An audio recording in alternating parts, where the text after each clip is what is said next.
Assalamualaikum semua saudaraku, berjumpa kembali dengan saya Ahmad Peci Channel. Semoga hari ini kita selalu dalam perlindungan Allah Subhanahu wa taala, dijauhkan dari segala mara bahaya, dari segala macam bencana, dan disehatkan selalu, sehat jasmani dan rohani. Juga dilimpahkan Allah rezeki yang halal dan barokah. Amin amin ya rabbal alamin. Para saudaraku, selamat jumpa kembali dengan saya Ahmad Peci Channel dimanapun berada di Nusantara, muslimin muslimat dimanapun berada. Tentang Imam Mahdi yang sebentar lagi sebentar lagi yang akan memimpin perang akhir zaman, yaitu perang Malhamah Kubro, perang yang tidak pernah terjadi sebelumnya lur ya.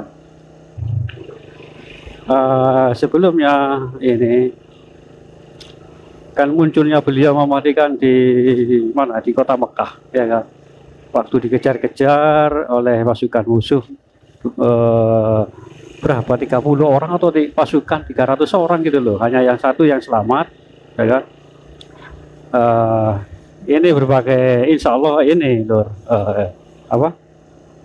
insya Allah apa yang saya ketahui itu ya, ini ya insya Allah loh.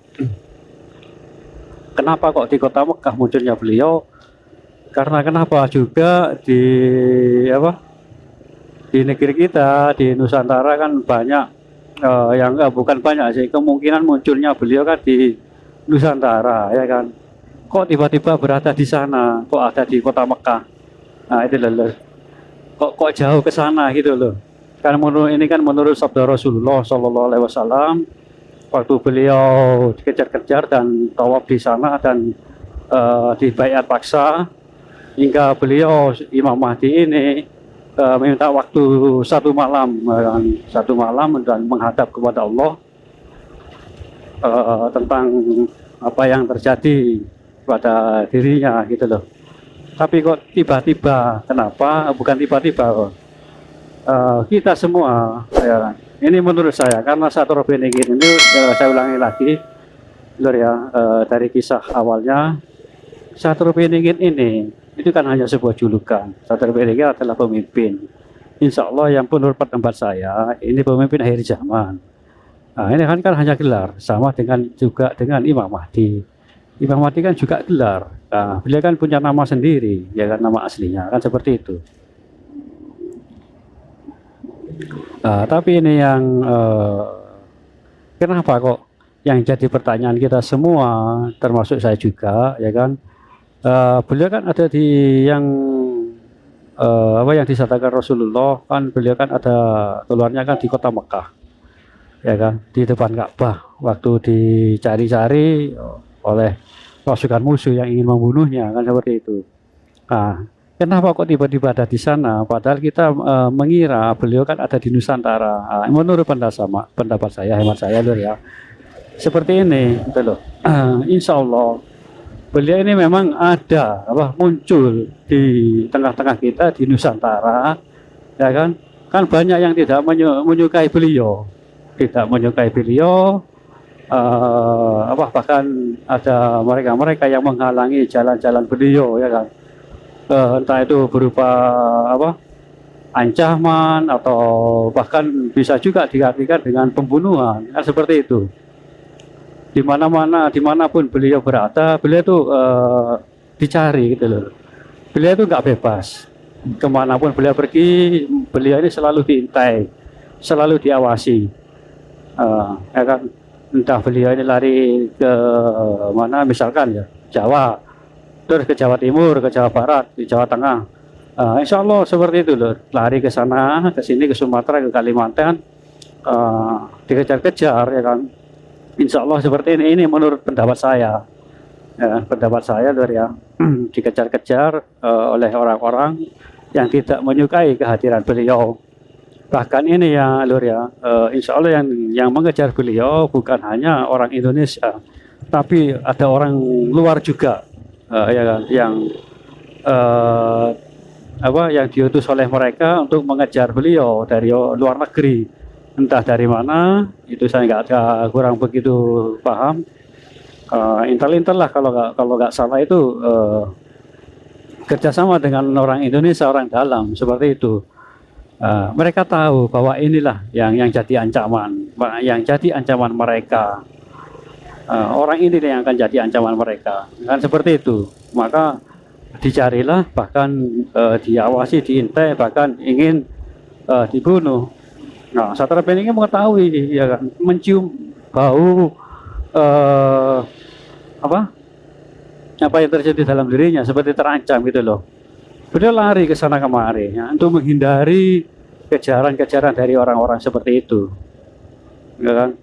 Entah kenapa ya beliau ini ada, insya Allah ada orang yang mengenal beliau, ada yang tahu beliau siapa sesungguhnya beliau.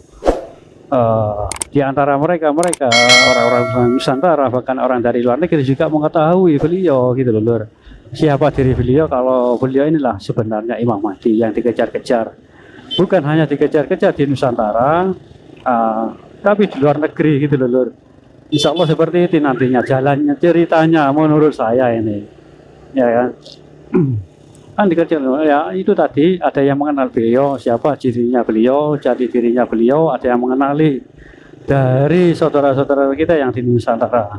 Maka oleh mereka-mereka yang mengetahui beliau ini diungsikan lur, dipindah ke sana kemari, dan masih tetap saja terancam. Bahkan oleh orang-orang Indonesia yang mengetahui beliau ini dipindah atau katakanlah dilarikan ke luar negeri. Ya juga ya, insya Allah pastinya kemana kan seperti itu. Dilarikan lewat Malaysia kan bisa juga. Kan seperti itu lur. Itu menurut saya. Itu lur. Kan ancaman. Beliau ini ada di Nusantara itu ancaman lur, bagi mereka-mereka. Perlu kita ketahui, bukan hanya orang-orang Indonesia yang tidak menyukai kehadiran beliau, bahkan orang-orang sana, ya kan? Orang-orang sana, saya tidak menyebutkan negara atau ras, nanti kurang etis lah, kan seperti itu. Kalau saya terang-terangan, sekarang bukan waktunya terang-terangan. Kalau memang waktunya, ya saya buka semua nanti. Ada dari pihak luar yang mengejar beliau. Orang-orang luar itu tahu kalau pemimpin akhir zaman itu ada di Indonesia. Coba buka di Google, mereka kan tahu. Bahkan mengadakan konferensi, ya kan, orang-orang yang mengancam mereka. Kan tak luput ini, semuanya kan tak luput dari Freemason, ya kan. Terus apalagi Freemason, yang satunya lagi itu siapa itu loh? Simbol-simbol yang mengalami simbol-simbol, tahu sendirilah. Mereka tahu kalau pemimpin akhir zaman itu nantinya akan keluar, lahir dari Nusantara. Insya Allah seperti itu saudaraku semuanya. Jadi ya dikejar-kejar. Ya kan, maaf, saya ceritanya agak muter, agak bulat. Nah gimana lagi? Karena saya nggak pandai menyusun kata-kata. Soalnya langsung loh, nggak saya rencanakan, nggak saya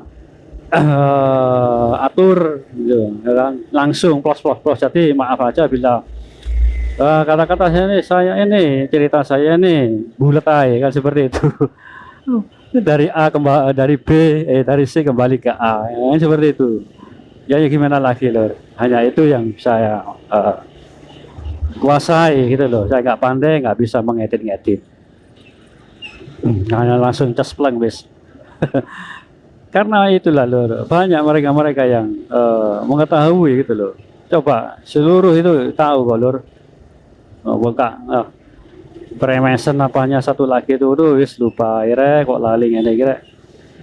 Mengejar beliau itu loh. Bahkan dari Nusantara ada yang mengetahui dan melindungi beliau, ya kan. Dilarikan ke sini, nah itu lor. Oke lor, insya Allah besok saya lanjut kembali ceritanya bagian kedua. Maaf lor ya, bagiannya yang kedua, insya Allah seperti itu. Ini kan beliau kan masih dikejar-kejar dari sini, dari Nusantara, dan ada pihak luar yang ingin membantu, kan seperti itu. Baik Lur, nanti kita sambung lagi Lur ya. Besok insya Allah kita sambung lagi bagian kedua. Terima kasih Lur. Wassalamualaikum warahmatullahi wabarakatuh.